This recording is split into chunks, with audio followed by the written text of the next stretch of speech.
Buenas tardes y bienvenidos a un nuevo vídeo del curso de micología. En la sesión de hoy me voy a dedicar a analizar aquellas patologías que están mejor descritas en la bibliografía médica sobre los efectos fisiológicos del consumo de determinadas especies. ¿De acuerdo? Bien, este tipo de patologías con mucha frecuencia se subdividen en dos grandes categorías en función de cuál es el rango temporal donde empiezan a percibirse los síntomas. ¿De acuerdo? Bien. Y inicialmente podemos decir que estas dos categorías también pues significan qué gravedad puede tener desde el punto de vista clínico-fisiológico el consumo del hongo que está generando el problema.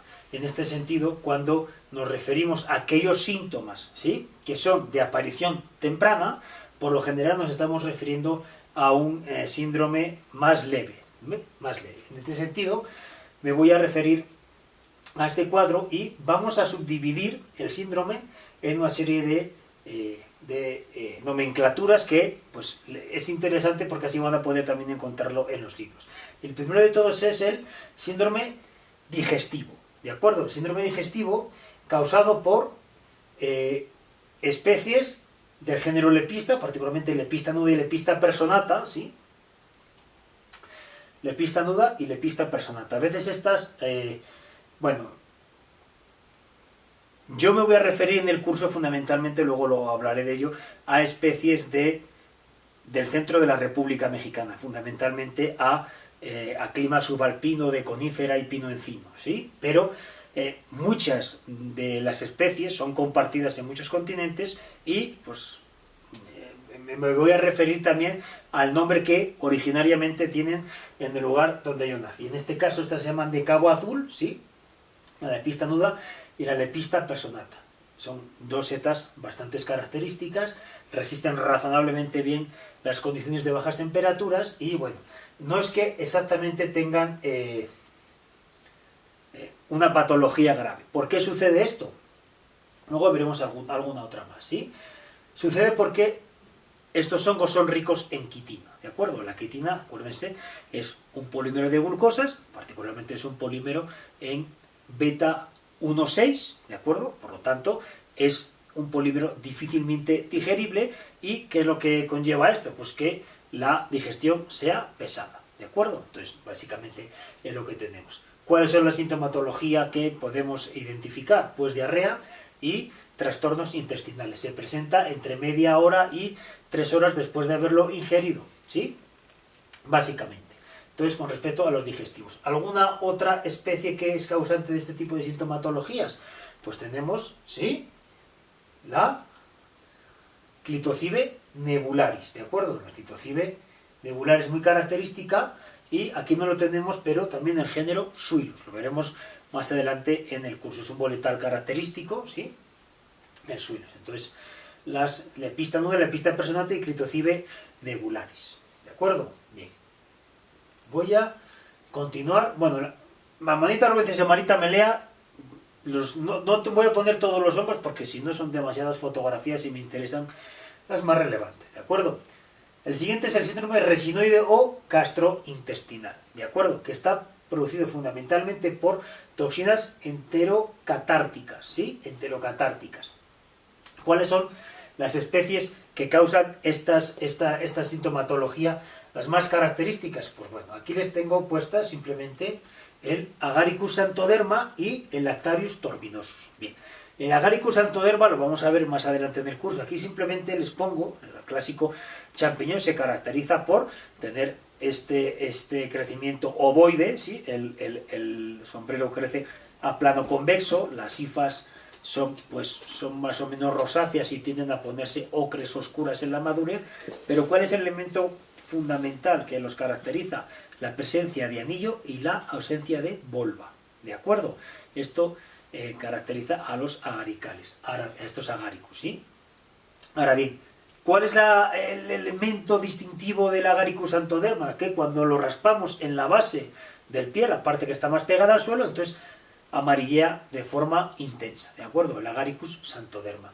Y el siguiente es el Lactarius torminosus, que es un lactario típico. Veremos, los lactarius se llaman lactarius del lacto, del látex, ¿sí? Cuando se secciona la parte de las hifas, entonces producen un líquido lechoso que puede tener distintos tipos de tonalidades. Particularmente el Lactarius torminosus tiene una tonalidad rosácea y es el elemento que lo caracteriza, ¿sí? Luego vamos a ver algunos lactarios y esto les va a facilitar distinguir el Lactarius torminosus de otro tipo de lactarios. Bien.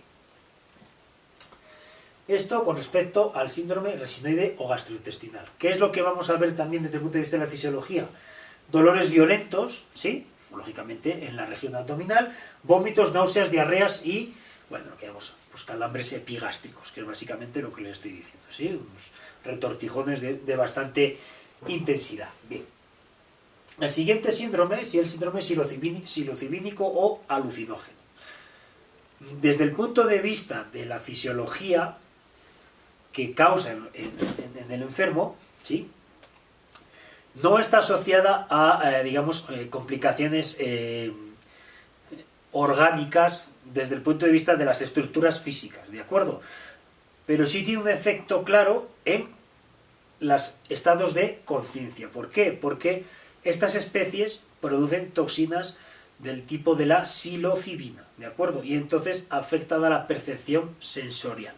Tienen un efecto pues parecido a otras drogas, ¿de acuerdo?, que pues se han utilizado en múltiples periodos de la historia. Les digo, particularmente tienen psilocibina, que les insisto, tiene este efecto sobre la alteración de la conciencia, sobre la percepción de la realidad. ¿Cuáles son las especies más características productoras de este tipo de toxina? Pues bueno, vamos a ver qué tenemos, ¿sí? El género Psilocybe, ¿sí? Aquí simplemente lo vamos a dar como el género Psilocybe, el género Stropharia, que tenemos particularmente Stropharia aeruginosa, el género Panaeolus, ¿de acuerdo? Estas tres especies, que son características de los prados, son principalmente coprófitas, están asociados a los excrementos pues del ganado, ¿sí? De caballos y de vacas en praderas, y pues les insisto, son hongos de pequeño tamaño que veremos también a lo largo del curso. Entonces, esto con respecto a las especies que causan el género psilocibínico, ¿de acuerdo? Bueno, desde el punto de vista de la sintomatología, pues hablamos de delirios, alteración de la realidad, bradicardia, que es una disminución de la frecuencia cardíaca, y la miorelajación, una relajación pues más bien sistémica, ¿de acuerdo?, del organismo. Bien. El siguiente síndrome es el muscarínico o sudorífico, ¿de acuerdo? Es un muscarínico o sudorífico. Fíjense, el agente causante, ¿sí?, es la muscarina, ¿de acuerdo? Que la muscarina está fundamentalmente asociada por muchos de ustedes a la Amanita muscaria, no es exactamente el tipo de sustancia que está causando este síntoma, ¿sí? Las especies que están asociadas a este tipo de síndrome, pues tenemos aquí, ¿sí?, la micena pura, este hongo de pequeño tamaño, de un color morado muy característico, y el Linocybe geófila, ¿de acuerdo? El Linocybe geófila, que también son setas de pequeño tamaño, ¿de acuerdo? Bien. ¿Cuáles son los efectos que tenemos asociados al síndrome muscarínico? Pues vasodilatación, bradicardia, hipotensión, miosis, que es la contracción de la pupila, sudoración, vómitos, salivación excesiva, vértigo, ¿sí? Bueno, inclusive que puede ser letal para las personas con problemas del miocardio, ¿de acuerdo? Entonces, síndrome muscarínico. Ok. Vamos a pasar al siguiente síndrome, que les recuerdo es de percepción temprana, ¿de acuerdo? En este caso, pues todos se producen los efectos en las primeras horas y se pueden postergar entre 1 a 3 días como máximo. Tenemos el síndrome panterínico neurológico o micoantrópico. En este caso son dos especies las causantes de este tipo de sintomatología, fundamentalmente Amanita muscaria y Amanita panterina, ¿de acuerdo? Amanita panterina. ¿Cuáles son las sustancias, los principios activos que están ocasionando este tipo de patología? Pues el ácido iboténico, el mustimol, la muscarina, ¿sí?, y la muscazona, ¿de acuerdo? Fíjense, aquí tenemos dos fotografías de Amanita muscaria, sendas, y Amanita panterina, ¿sí? Son muy fácilmente reconocibles en la naturaleza, ¿de acuerdo? El síndrome panterínico, fíjense, ¿qué es lo que causa? Pues náuseas, vómitos, alucinaciones, cólicos, midriasis, que en este caso es la dilatación de la pupila, convulsiones y pérdida de la consciencia. Básicamente es lo que podemos hablar sobre este tipo de síndrome. ¿De acuerdo? Bien, es cierto que la Amanita muscaria también se ha utilizado de forma recurrente y se utiliza para obtener efectos un poquito más asociados al el síndrome que veíamos previamente, el psilocibínico, ¿sí? Más asociados a la alteración de la percepción de la realidad, ¿sí? Y bueno, sí, se ha utilizado de diversas maneras. Bien. Y finalmente me voy a referir al síndrome hemolítico, ¿sí? Al síndrome hemolítico. En este caso tenemos varios representantes interesantes, ¿sí? Tenemos el género Elvela, ¿sí? El género Elvela es un ascomicete característico, el género Peciza y la Amanita vaginata, ¿de acuerdo? Son también hongos que de forma muy característica, cuando los vean en el campo, pues son muy fácilmente distinguibles, ¿sí? Bien. Les insisto, son estas especies las que he puesto, pero lógicamente, hay muchas especies del género Elvela que son capaces de crear esta patología. Bueno, género Elvela, género Peciza, hay alguna morchela también, ¿sí? Lo que pasa que de forma característica la morchela escolenta, la colmenilla, es un tipo de hongo muy apreciado en alta cocina y pues hay que saber distinguirlo, ¿de acuerdo? Pero no es especialmente difícil. Y les comentaba la Amanita vaginata y la Amanita rubenscens, ¿de acuerdo? La Amanita rubenscens, que la veremos más adelante, tiene un color rosáceo, característicamente rosáceo en el carpóforo. Bien. ¿Cuáles son los elementos que causan este tipo de efecto fisiológico? Moléculas hemolíticas, ¿de acuerdo? Y de forma característica se dice que son termovolátiles. ¿Qué significa esto? Que cuando se exponen al calor, cuando se cocinan, estas toxinas se disipan, se inactivan, ¿de acuerdo? Se inactivan. Entonces, por lo general, siempre que se van a consumir hongos, ¿de acuerdo?, es preciso cocinarlos a una alta temperatura para que cualquier sustancia que contenga el talo, ¿sí?, se pueda ser degradada, ¿sí? Yo, en todo caso, debo decirles que no consumo los hongos que recolecto en el campo. No lo hago porque, pues, a pesar de que están razonablemente bien descritas las especies tóxicas, la biodiversidad metabólica de los hongos puede derivar en que haya algunas especies que sean comestibles y sin embargo generen fuertes efectos fisiológicos. Un ejemplo claro de esto ha sido Tricoloma equestre, ¿sí? Tricoloma equestre, que es una seta amarilla muy bonita, de forma característica ha sido considerado durante siempre, casi toda la vida, ¿sí?, un comestible excelente, pero desde unos años para acá ha habido intoxicaciones en ciertas ciudades francesas, ¿sí? ¿Y qué es lo que pasa? Que la misma seta puede, digamos, activar rutas metabólicas diferentes. Por lo tanto, no pueden ser distinguibles desde el punto de vista macroscópico un Tricoloma equestre no tóxico de uno tóxico. Por lo tanto, la decisión que se tomó fue considerarlos todos tóxicos. ¿De acuerdo? Bueno. Esto con respecto a la sintomatología de efecto temprano. ¿De acuerdo?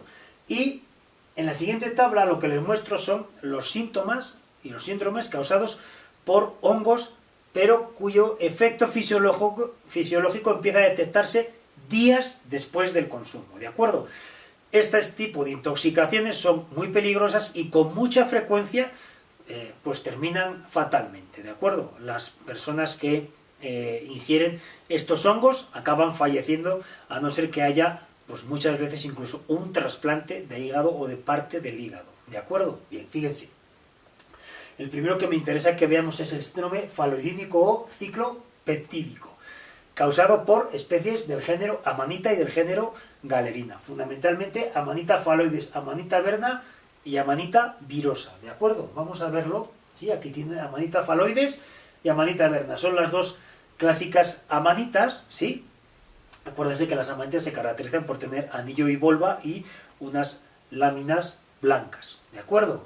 Bueno, la virosa y la verna son completamente blancas, mientras que la faloides tiene un característico verde oliváceo en la parte superior, ¿sí? Aquí tenemos la giromitra, ¿sí? La giromitra, que también es una especie que, les insisto, es causante... No, perdón, la giromitra es del género giromítrico, ¿sí?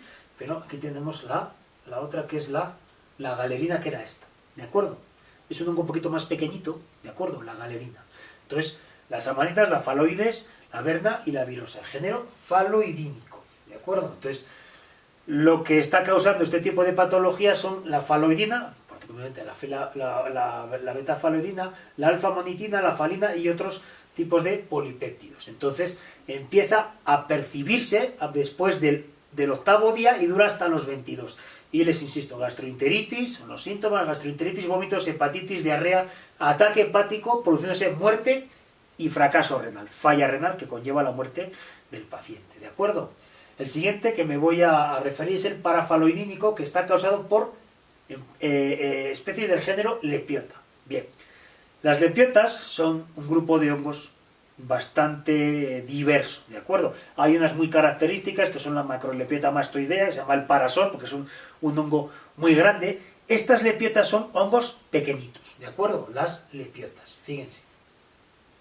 Aquí tenemos estas dos especies que tenemos en la parte superior derecha, son lepiotas. Son estos hongos característicamente de color ocre, con cierta escamación en la parte superior del sombrero, con esta forma, digamos, campanulada, ¿sí? Estas especies son particularmente peligrosas, ¿de acuerdo? Particularmente peligrosas. Les insisto, son lepiota, la alveola, la castanea. La castanea es porque, lógicamente, se encuentra en bosques caducifolios donde encontramos árboles del género castanea. ¿Qué es lo que tienen? Amatoxinas. Y el síndrome es parecido al faloidínico, acaba en daño hepático y falla renal.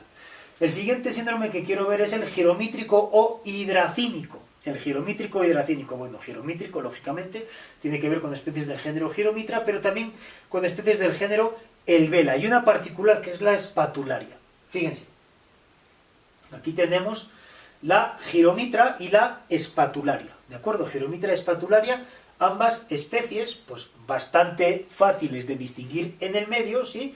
Esta forma característica cerebroide y este tipo de tonalidad amarillenta, pues es difícil que lleve a la confusión, ¿de acuerdo? Bien, ¿cuáles son los principios activos que causan esta patología? Metilhidrasinas y giromitrina, ¿de acuerdo? Giromitrina. Nuevamente entre 4 y 12 días, y en muchos casos acaba con la muerte de la persona que ingirió los hongos. ¿Cuáles son las causas o los síntomas que vemos? Hepatitis, hemólisis, ataque renal, trastornos neurológicos, delirios, etc. ¿De acuerdo? Y finalmente tenemos el síndrome orellánico, ¿sí? Orellánico o cortinariaco, ¿de acuerdo? Bueno, ¿cuáles son las especies que lo causan? Pues el género Cortinarius, el género, ¿sí? Y el Cortinarius orellanus, que es muy característico, la seta de olivo. Bien. ¿Qué podemos ver o qué especies son? Pues aquí tenemos el Cortinarius orellanus y ¿sí? Y otra especie de Cortinarius. Ahora, fíjense. Los Cortinarius se caracterizan porque el velo parcial, es decir, la parte del cuerpo fructífero que tapa el tejido fértil, el himenio, ¿sí? Genera como una especie de filamentos y halinos que muchas veces, cuando lo vemos de forma macroscópica, lo llamamos cortina. De ahí el nombre Cortinarius, ¿de acuerdo? Hay algunos Cortinarius que son comestibles, buenos comestibles, pero yo les insisto, mi recomendación es, cuando identifican un Cortinarius, no lo consuman, ¿de acuerdo? Simplemente como una medida preventiva. Bien. ¿Cuáles son la sintomatología que causan? Bueno, primero el principio activo, orellanina y cortinarias, ¿de acuerdo? Y lo que causan son nuevamente hepatitis, nefritis o afectación al hígado y al riñón, sí, afectación a la médula espinal, vómitos, sed intensa y destrucción del riñón, ¿de acuerdo? Esto finalmente, pues lógicamente, puede ser mortal en muchos casos. Bien. Hasta aquí, ¿sí? Hasta aquí este vídeo. Vamos a dejar solo este para el análisis de los síndromes, síntomas y especies relevantes sobre las fisiologías y patologías causadas por el consumo de toxinas asociadas a hongos.